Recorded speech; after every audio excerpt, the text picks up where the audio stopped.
Florent a 19 ans. Depuis un an, il est apprenti dans une entreprise qui fabrique des pièces pour l'un des plus grands constructeurs aéronautiques mondiaux.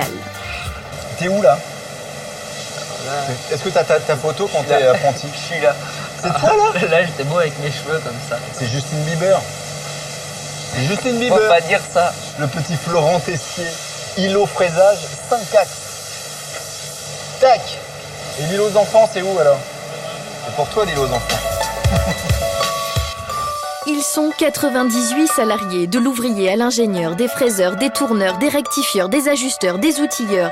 6 apprentis viennent grossir les rangs. Les ateliers sont à Vendôme, dans le Loir-et-Cher. Ici, c'est de la mécanique de haute précision. La plus petite pièce fait 2 mm de diamètre. Cette entreprise fournit le domaine médical, pétrochimique et l'aéronautique. Elle fabrique des instruments de navigation pour les cockpits d'avions et toute la robotisation des sièges première classe pour les avions privés. Florent travaille dans l'entreprise depuis 9 mois, mais à 16 ans, pour choisir un métier, ça n'a pas été simple. Je voulais être pompier, je voulais être vétérinaire, policier. Nelly est la maman de Florent. Elle l'a incité à pousser les portes des entreprises. Oui, il aimait ça à l'école, sauf que le cursus scolaire, ça l'intéressait moins. Mais ça veut dire qu'en famille, vous en parliez déjà, enfin tiens... On en parlait. Ça faisait partie des discussions du dimanche, quoi. Voilà, et puis, mais comme je disais, entre être parent... En parler avec les enfants, c'est très bien. Maintenant, cet échange-là, des fois, les enfants, ils ont besoin de voir d'autres personnes, d'avoir un autre contact. Et le but de l'emmener dans l'entreprise, c'était qu'il ait des contacts avec d'autres BTS qui ont fait la même chose que ce qu'il voulait faire en alternance. D'accord. Pour qu'il puisse se rendre compte, vraiment, si c'était ça qui l'intéressait. Et je veux dire, il n'y a pas mieux qu'une personne qui a déjà fait cette voie-là pour l'expliquer. Et c'est la révélation. Florent sera technicien dans l'industrie. Il a passé un bac STI, sciences et techniques industrielles, génie mécanique, option productique. Il est aujourd'hui en première année de BTS IPM, industrialisation de produits mécaniques, et ça se passe au centre de formation des apprentis, la Chapelle Saint-Mesmin, tout près d'Orléans.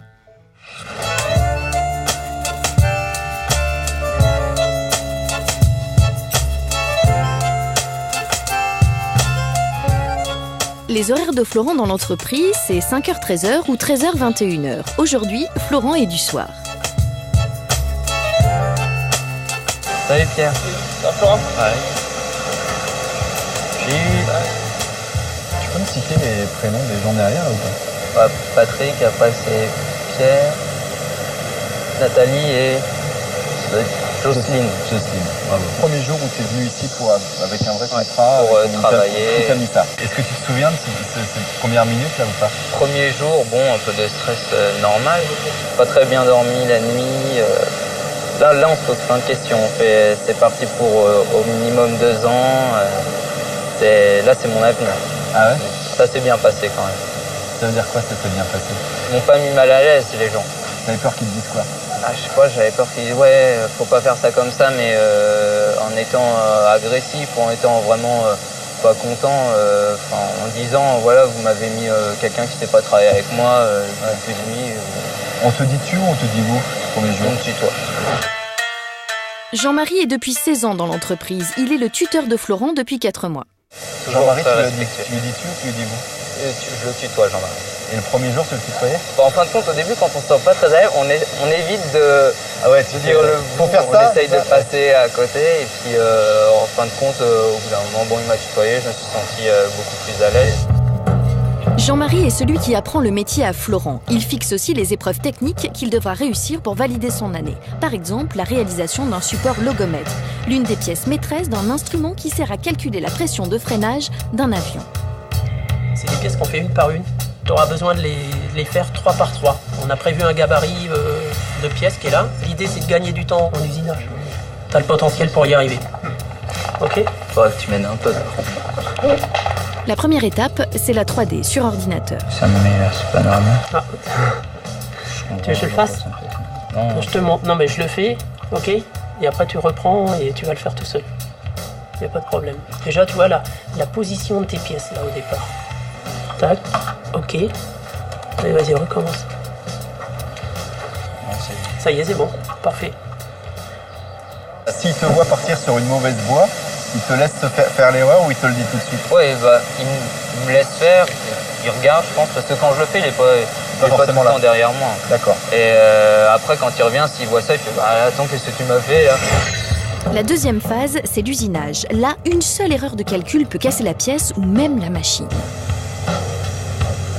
Là, j'ai l'impression que je prends rien. Le bizarre, pourtant, je suis bien. Florent, t'as pas enlevé 5 dixièmes pour fraiser? Ah non, j'ai enlevé 5 centièmes, voilà, c'est pourquoi. Les erreurs classiques là dans votre métier, c'est quoi?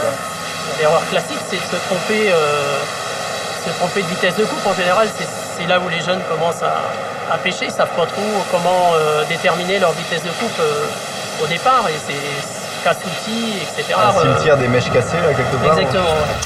La pièce de Florent passe aux finitions. Ça s'appelle les bavurages. On va les mettre dans un tonneau pendant 10 minutes. Ça va enlever le restant des bavures qu'il peut y avoir sur la pièce. Adoucir les angles, quoi. Est-ce qu'on peut voir à l'œil nu déjà un truc à enlever là? Si vous pouvez voir un truc. Là, Vous voyez une bavure vous là? Bon là on va dire qu'elle est faite. une pièce qui n'est pas faite. Voilà, je veux bien. Là, on faut enlever la bavure qui est là. Et où est-ce que vous voyez une Vous allez bavure? passer votre doigt dessus, vous allez comprendre. Ouais, c'est limite quand même. Ouais, mais vous passez votre doigt derrière, vous allez voir la différence.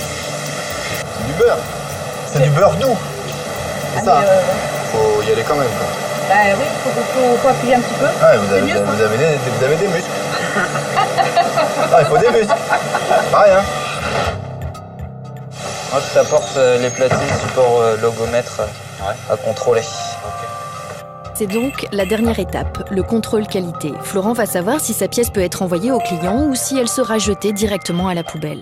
Là, on peut voir sur tout ce qui est position de diamètre et donc toutes les codes sensibles du plan que tout est dans le vert, ce qui signifie que la pièce est bonne.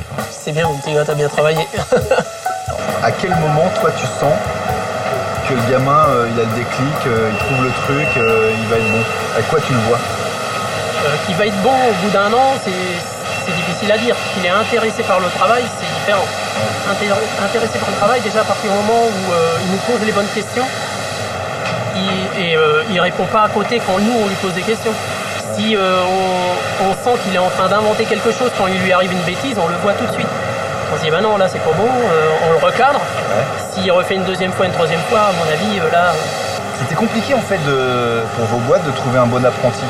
Là, en l'occurrence, quand on a vraiment quelqu'un qui s'intéresse au travail, on le lance bien et on le sent. Hein. Faut pas, au bout de 6 mois, on sait s'il est bon ou pas. Ils sont actuellement 8 apprentis dans cette entreprise, presque 10% des effectifs. Dès la rentrée, Thierry, le patron, compte recruter 4 apprentis supplémentaires. Au départ, il y a la période surprise, recherche de points d'ancrage. Mais très rapidement, ils se rendent compte que finalement, le monde de l'entreprise, c'est un monde très abordable et peut-être même plus simple que celui de l'école auquel ils étaient habitués, quoi. Alors bien sûr, pour travailler dans les métiers de la métallurgie, il faut être un bon technicien et il faut aussi être bon à l'école. Chaque semestre, le patron de l'entreprise reçoit le bulletin scolaire de Florent et fait un point avec lui. Globalement, parfait sur tout l'enseignement général.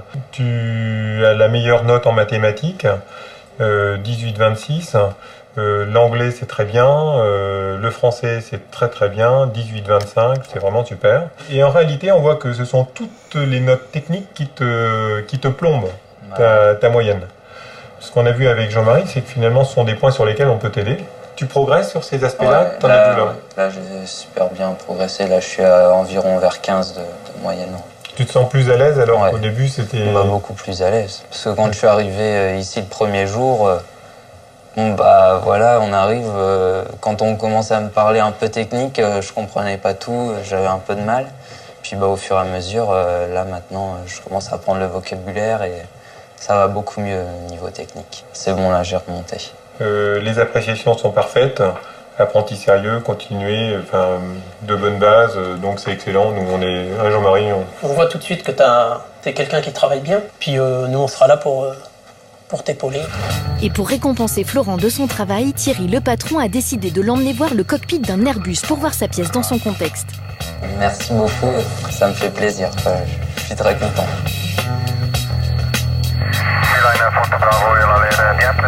Ça, tu savais pas qu'ils allaient t'emmener là-bas? Bah non. Tu étais déjà monté dans un avion? J'étais jamais monté dans un avion, à part un petit coucou avec mes grands-parents quand j'avais 5 ans. Donc déjà, quand j'avais 5 ans, pour s'en rappeler, c'était dur. Et là, carrément, ils t'ont emmené dans le cockpit? Ouais, dans le cockpit. L'avion en construction, l'avion terminé. J'ai vu toute la chaîne de production. Là, c'était assez impressionnant. So take to your right, 40.1 right. Direction donc Toulouse, chez le constructeur de l'A320. Ça aussi, c'est pas mal. C'est fort. Ah, ça aussi, c'est impressionnant. En fait, il y a tout qui est impressionnant. Le nombre de personnes qui a dû travailler juste pour un avion, le bureau d'études, la finition, ouais, c'est impressionnant, c'est géant, quoi. Qu'est-ce que ça a changé chez toi d'avoir vu l'avion et après dans ton boulot de tous les jours? Bah, déjà, on se pose peut-être un peu plus de questions quand on fait une pièce. On se dit, ah bah celle-ci, elle est pourquoi? Donc des fois, je demande à des collègues, mais ils sont pas censés tout le temps savoir. Bon, on sait pour quelle entreprise elle va, pour qui on l'a fait, mais après, ça peut être pour une entreprise, puis ça va sur un avion, puis ça va sur une voiture. Donc, on ne sait pas tout le temps. Il y a des pièces, je demande, on peut me répondre, il y en a, on peut pas. Donc ça te rend plus curieux. Voilà, plus curieux. Pourquoi et puis, ils sont en train de faire ça? des fois, ouais, peut-être un peu plus, non, pas de la... Oh, si, un peu de fierté quand même. On se dit, oh, bah ça peut... c'est utile, quoi. Il y a une petite pièce comme j'ai fait pour un A320, alors on se dit... Et si on enlève ma pièce, l'A320, il marche plus. Il peut marcher, mais bon, faut pas qu'il y ait de problème de freinage, quoi. Florent, je te souhaite plein de bonnes choses. Ciao. Merci. Au revoir. Il reste 1 an d'apprentissage à Florent. Il espère pouvoir être embauché dès la fin de son contrat et peut-être emmener un jour sa fiancée dans les airs. Elle est mignonne, cette copine, vous la connaissez ou pas? Ouais. Comment elle s'appelle? Audrey. Elle habite où? À Bordeaux. Elle a déménagé à Bordeaux. Ça, c'est le secret des amours qui durent.